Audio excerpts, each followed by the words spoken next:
Hello friend, muri iyi video tugiye kurebera hamwe uburyo ki wakora cover iriho amafoto menshi icyarimwe, ugakora thumbnail iriho amafoto menshi icyarimwe. Mugenzi wanyu yambajije iyo video y'uburyo ki wakora thumbnail iriho ari amafoto yose. Ngiye kuba nabereka step by step uko washyiraho ari amafoto n'ibyo usabwa byose kugira ngo ubashe kuba wakora ifoto imeze nk'iyingiyi ngiye kuba nakwereka. Okay, urareba ko aka gafoto ninjye wagakoze, ninjye washyizeho aba bantu bose uko uri kubabona gucya. Nawe rero ngiye kuba nakwereka step uri bucemo kugira ngo ubashe kuba wakiriyetinga iyi foto ukoresheje telefone yawe. Okay, ubwo rero urasabwa kuba ufite iyi application yitwa InShot. Okay, urajya kuri Play Store udownloading application yitwa InShot, then numara kuyidownloadinga wongere udownloading iyi application yitwa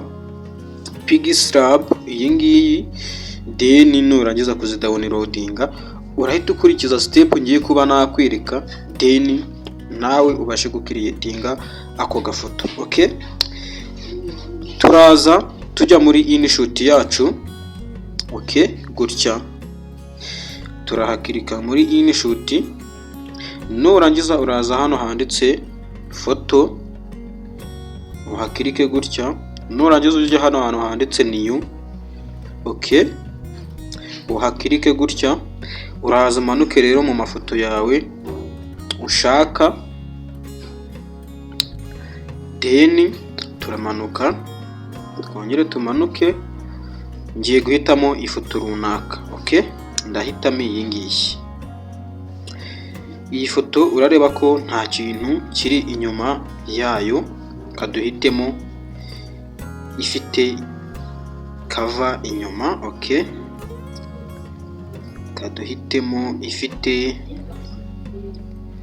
noza yayo inyuma. Okay, urareba ko iyi foto uri kuyibona, sibyo? Iyi foto tugiye kumanza tukureho rero iyi background iri hano inyuma y'umweru, sibyo? Turaza tuza hano hirya handitse uti cut out. Okay, hano gutya niturangiza tuhakirike.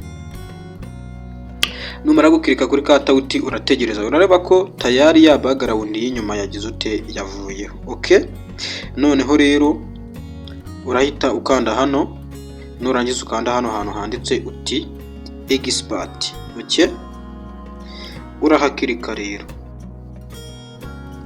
nurangiza utegereze. Ubwo ngubwo ifoto ya mbere turayisoje. Uraza n'ubundi wongere usubire hano hantu handitse uti foto, sibyo? Uhakirike ubundi ukande kuri new, then uhitemo indi foto nanone wifuza kuba washyira kuri cover yawe. Okay, turaza rero twongere scrolling duhitemo mu mafoto dufitemo, ndahitamo iyi ngiyi nanone. Okay, makirike gutya. Urareba ko nanone iyi foto inyuma yacu hari inzu, hari ibintu nyine biri kugaragaraho byinshi, nabyo rero tugiye kubikuraho. Uraza ukande hano hantu nanone handitse uti cut out. Okay, turaza tuhakirike gutya, niturangiza nabwo turategereza, then iyi background tayari ihita yikuraho. Dore tayari uri kubibona gutya yamaje kuvaho. Okay, turaza nayo dukirike kuri export, ubundi dukore icyo bita save. Twayisavinze, urategereza imanzi y'isaving.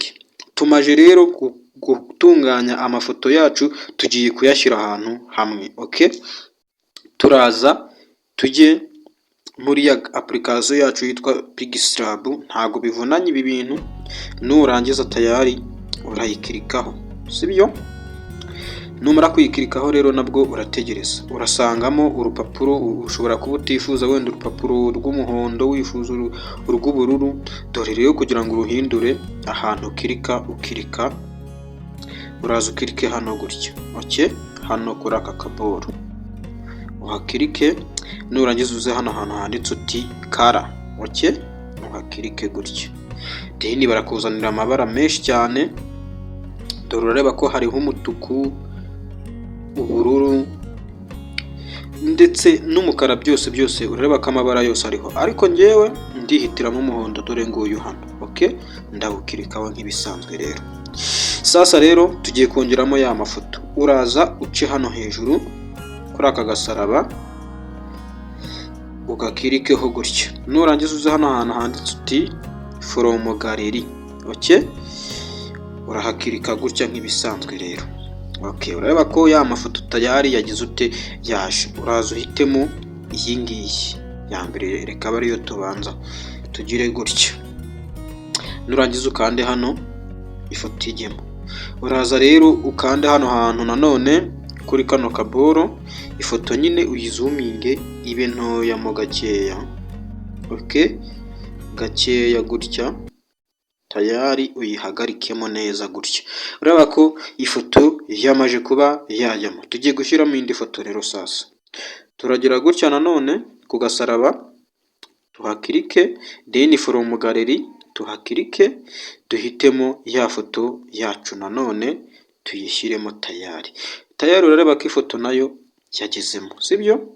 Nayo urayoruganiza gutya noneho hari n'ukuntu wayigira ndende cyangwa ukayigira ngufi. Uraza ukore kuri aka kaboro kari hano, nze nyimanuremo gutya. Urareba ko ihisiba ndende, nayo byaterwa n'uburyo ki wabishaka. Okay, urareba ko tayari nayo imaje kuba yageraho. Rero urareba ko iyi foto itari gusa n'izi ngizi. Urareba ko iyi ngiyi isa n'iyerurutse, ariko iyi ngiyi ntago yerurutse, sibyo? Ngiye kuba nabereka uburyo tugiye kweditinga rero n'iyi ngiyi igasa n'izi zose. Urayikirikaho mbere na mbere. Nurangiza uraza uscrolling hano hirya, ujye hano hantu handitse uti color filter. Okay, nurangiza urahakirika, then ujye hano hantu handitse uti situation. Okay, urahakirika aka kantu kazane gutya, ugarukirize hano gutya. Tayari urareba ko ifoto isa n'izindi wagira ngo byakorewe hamwe. Nizere ko rero weho wambajije iyi video, nizere ko ibi bintu maje kubibona kandi bikugiriye akamaro. Ubwo ngubwo wifuza ikindi kintu twagukorera, bisige muri comment, tuzabyubahiriza then wikomereze. Ubwo rero tuzasubire muri indi video. Muri abantu ubagaciro cyane kubera mwakurikiye iyi video. Tuzasubire mu yindi video itaha.